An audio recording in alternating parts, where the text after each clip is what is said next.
Municipal కార్మికులు సమ్మె చేశాడు, మీకు ఐడియా ఉండాలి. ఈ హైదరాబాద్లో తెలంగాణ వచ్చిన తర్వాత మొట్టమొదటిసారిగా మున్సిపల్ కార్మికులు సమ్మె చేశారు. ఆ సమ్మె చేసినప్పుడు పార్టీల పరంగా లేదు, అందరు కలిసి చేశారు. అయ్యా తెలంగాణ వచ్చింది, తెలంగాణ వస్తే అందరి బతుకులు బాగుపడతాయట కదా, అందుకని మాకు కూడా కొంత జీతభత్యాలు పెంచండి. అప్పుడు నాకు తెలిసి జీతం 7,000 8,000 రూపీస్ కొంచెం పెంచమన్నారు. మీకు తెలుసు వాళ్ళు ఆ మురికి కూపంలో దిగి పనిచేస్తున్నప్పుడు మనకు ముక్కు మూసుకొని పోతాంటాం, కానీ అవి చౌకైతే అవి పని చేయకపోతే మన ఆరోగ్యం ఖరాబ్ అవుతుందని తెలుసు మనకు. అంటే వాళ్ళ ప్రాణాన్ని పనంగా పెట్టి నీ ఆరోగ్యాన్ని కాపాడిన మున్సిపల్ కార్మికులు జీతాలు పెంచమని చెప్పి సమ్మె చేస్తే మనం ₹1,00,000 ఇచ్చిందంటే చేయి పెట్టాం, మనం గుర్తుపెట్టుకోండి. కానీ ఆయన ముక్కు మూసుకొని దిగుతున్నాడు. ఒక్కొక్కసారి అలా గ్యాస్ ఫార్మేషన్ అయితే చచ్చిపోతున్నాడు. వాళ్ళు 45 ఏళ్ళకే 50 ఏళ్ళకే వాళ్ళు తాగుడుకు బానిస అయిపోయి, అంటే తాగితే కానీ వాళ్ళు దిగే ధైర్యం చేయడు, తాగితే కానీ అది భరించే అట్లాంటి కార్మికులు సమ్మె చేశారు. సమ్మె చేస్తే ఒక కలంపూడుతో నా రాజ్యంలో సమ్మెలకు ఆస్కారం లేదని చెప్పి తెలంగాణలో, నేను అప్పుడు ఆర్థిక మంత్రి ఉన్నా, నా రాజ్యంలో సమ్మెలకు ఆస్కారం లేదని చెప్పి హుకుం జారీ చేసి 1700 మంది కార్మికులని ఒక కలంపూడుతో డిస్మిస్ చేసి పడేశాడు. మనం అంటాం అప్పుడప్పుడు పిచ్చుక మీద బ్రహ్మాస్త్రం వేయొద్దని, పిచ్చుక మీద బ్రహ్మాస్త్రం వేయొద్దని. నేను రాజకీయ నాయకుడిగా ఒకటి నేర్చుకున్నా, ఎవరితో పెట్టుకున్నా పర్వాలేదు కానీ ఆకలితో ఉన్నవాడితో మాత్రం ఆకలితో ఉన్నవాడితో పంచాయతీ పెట్టుకోవద్దు అంట. నేను సామాన్యత పెట్టుకున్నాడు ఈ ముఖ్యమంత్రి 2014లో 2015లో పెట్టుకున్నాడు. కానీ అదే దేశ ప్రధానమంత్రి గారు ఏం చేసిండు, నా గ్రామ పంచాయతీలలో పనిచేసేటువంటి సిబ్బంది కావచ్చు, మున్సిపాలిటీలో పనిచేసేటువంటి సిబ్బంది కావచ్చు, వాళ్ళ జీవితాలను పరంగా పెట్టి ఈ నేను ఇచ్చిన స్వచ్ఛ భారత్ని అమలు చేస్తున్న వాళ్ళు వీళ్ళ కాళ్ళు గడగాలని చెప్పి ఆ మున్సిపల్ కార్మికులను తీసుకుపోయి కాళ్ళు గడిగి గౌరవించి గుర్తించినటువంటి నాయకుడు నరేంద్ర మోడీ గారు. గుర్తుపెట్టుకోండి,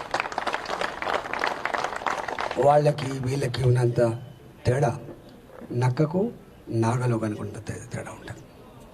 సేమ్ థింగ్ హాస్పిటల్లో పనిచేసే శానిటరీ వర్కర్స్ కూడా ఆనాడు ఎస్ మీ వల్లనే ఈ కరోనా మేము ఎదుర్కోగలిగినాం, ప్రధానమంత్రిని కావచ్చు కాక, కానీ అమలు చేసింది మీరే అని చెప్పి వాళ్ళ కాళ్ళు గడిగి ఇదే నీ గాంధీ హాస్పిటల్లో ఆ డాక్టర్ల మీద, నర్సుల మీద, ఆ సిబ్బంది మీద పూల వర్షం కురిపించండి హెలికాప్టర్తో. మీకు ఐడియా ఉండాలి, ఇక్కడ గాంధీ హాస్పిటల్ దగ్గర. That is Narendra Modi.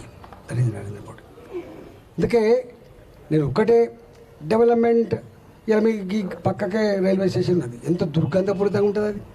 ఒకప్పుడు ఎట్లుండే 10 కోట్లు 5 కోట్లు దాన్ని మంచిగా చేయాలి, సిమెంట్ వేయాలి, ఇంత రంగులు వేయాలి. నో, ఇవాళ రైల్వే స్టేషన్లు కూడా ఎయిర్పోర్ట్లను తలపించే పద్ధతిలో ఉండాలని చెప్పి కళ్ళగన్న బిడ్డ నరేంద్ర మోడీ పేదలు ప్రయాణం చేసేట్టు ఇవాళ మాట్లాడుతున్నారు వీళ్ళు.